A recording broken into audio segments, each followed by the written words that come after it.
All right, today's September 21st, 2013. Here we are at my friend Rosario Troya's restaurant, Italian restaurant over here in Cypress Street. And we're going to talk about a few things tonight. I want to let you know he's my co-host for tonight. And I also have Danny right here on the guitars, the music tonight. And we have Lynn on video, of course. Give Lynn a great hand, okay? And then we have me, your host, Chef Delish. Basically the show is, we call it a restaurant biz for now. We don't know what we're going to call it. And basically what it is, a bunch of guys in the restaurant business getting together, little music guy who knows how to eat also, and we're just going to talk about different topics that come our way. We want to discuss with you, but we're going to give you the straight truth about what goes on. Raw footage. This is what we're going to give you tonight. We have a couple of topics we're going to talk about. He's laughing already because he's all wound up. That's what it is. We're going to talk about, our first topic is talking about the biggest complaints that you receive in the restaurant business. Number two, we might talk about the best burgers. And number three, we're going to talk about New York food in Florida, why it fails so many times. I'm still looking for that great corned beef sandwich. I don't know about you. But anyway, we'll turn it over to my co-host. Introduce yourself a little bit, tell them what you do, and then we're going to talk about your biggest complaint. Because as always, he's been in the restaurant business about 30 years also, same as me, so we can definitely talk food. And Danny's been in the food business also, on and off. But when you want to know about food, this is the place right here. Restaurantbiz.org, or whatever we're going to call this thing. We'll figure it out. We're going to get this on YouTube. And we're going to dedicate this to all the people out there, customers, servers, bussers, cooks, everybody, even the customers. In the restaurant industry. That's a good one. In the meantime, we're going to introduce Rosario here, and we're going to start banging away a few questions. Rosario, take it up. My name is Rosario Troya. I'm a chef and owner of Carlucci's Italian Restaurants. As so many people know, I have been having several operation to South Florida. Now I'm just like with two locations, one in Cypress Creek and one in Winston Park. Still going strong. Hopefully that we'll find another way to be a little stronger and doing better than what we're doing now. But there's nothing wrong with the food here right now. The concept is excellent. Food is wonderful. Because let me tell you something. I'm not going to go no place where the food is not great. And I'm not going to bring none of my friends. I'm not going to put no powdered sugar on a place that doesn't deserve it. Let me tell you, you want great pizza, great food, you want snapper franchise, you want a great antipasto salad, even the espresso coffee is ass kicking. This is the place to come. And I'm not saying that because I can go anywhere else for Italian, but this is the place. But anyway, let me ask you a question. When I had my restaurant, we always had so many different complaints about food and not necessarily the quality of the food, but there was always those people that came in and always complained that it was too cold or too hot. How do you recognize people and know what they're here for? Because I know I had the freeloaders. I had the ones that stole my sweet and low, huh, Danny? Trying to make their own lemonade while in the store, just not to pay the $2.25 for a soda.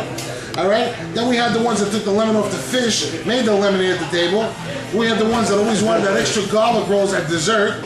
So we're just going to talk about these freeloaders. And then the ones that want to have an extra doggy bag to go home from the kitchen. Yeah, they want to. You know what? That's part of the business. In Florida, it's yeah, but what you how do you make money that way? The guy always sits down, two people, they order 6 garlic rolls, you give them 6 garlic rolls, sit down. They like animals, they have their food, breakfast, and all of a sudden, midway through dinner, they want another 6 garlic rolls. I mean, you're taking 2 people, 12 garlic rolls. I mean, how do you give this away? You can't. Well, you have to do the best to keep those customers coming back, and that's what you do. And then you try to find another way to just make some more money. But how many garlic rolls can you eat in one sitting? What? 1 garlic roll. That's a normal.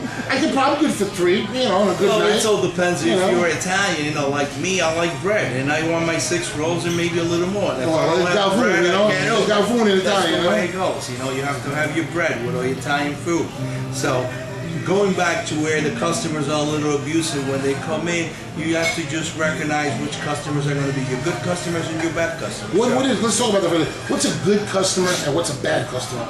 A good customer is when it comes in, is always appreciates your service, your food, and your place, and he comes back and never complain. If there is a complaint, he tells you, I don't like it this way, maybe next time you do it for me another way. And that's how you keep a good customer. You created my restaurant many times. What makes you go back to a place? What makes a good restaurant that you're going to go and I'm not going to have any complaints, whether it's the service or it's the food or it's the ambiance. You know that when you go there, you're going to get comfort and that's your place. You put an X on and you mark your spot. What does that mean to you? Well, Tom, when you had your restaurant, I was there every week. And you do there almost every day. Well, Well, it was for your pasta. But you know what, Tommy? Yeah, well, it was the pasta, but really, why I went, I went for you. Oh, You go for the owner, the manager, the personality.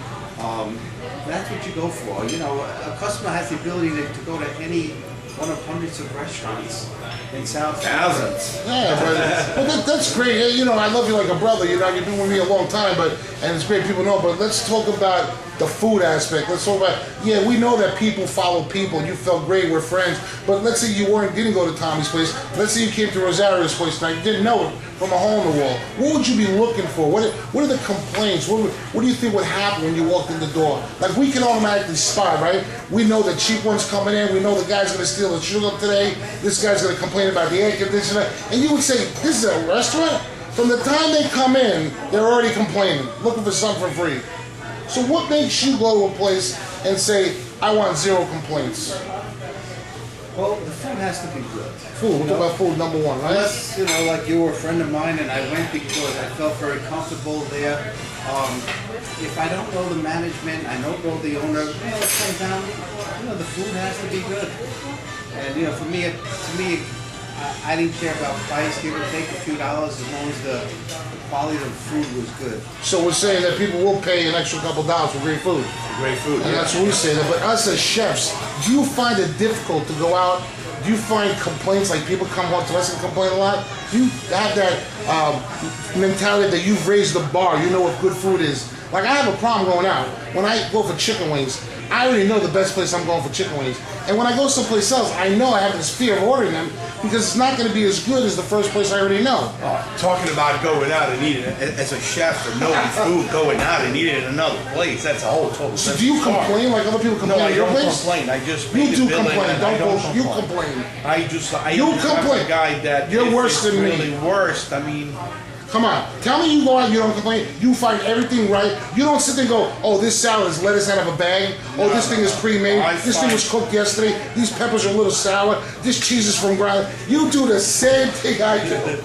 Yeah, well, everything that, it cannot be my expectation because I am a very picky chef when I go out and eat, and particularly when I go out and eat in the Italian industry, Italian food industry, I want to make sure I go to a place that has some type of reputation. Okay, so what do you find is the biggest complaint? Do you find that the food is too institutional? Do you find that it's over salty? It's overpriced? What is your biggest Overpriced, most of Italian restaurants down here that are overpriced. for the amount and quality you The get? amount and quality that you That's get. why I never eat those big places called The Garden and all those other places with the name after a pasta. You know what I'm talking No, about? I like the place where it's nice and family owned, probably Italian, and if it's steakhouse or something else, like I go to always a nice place. Especially when you talk about chicken wings, you gotta go where somebody makes good chicken wings. I mean, We'll talk about that in a second. We're gonna go right to a commercial break real quick, and Danny's gonna play a few songs here, and we're gonna come right back. We're gonna talk about chicken wings in a minute, all right?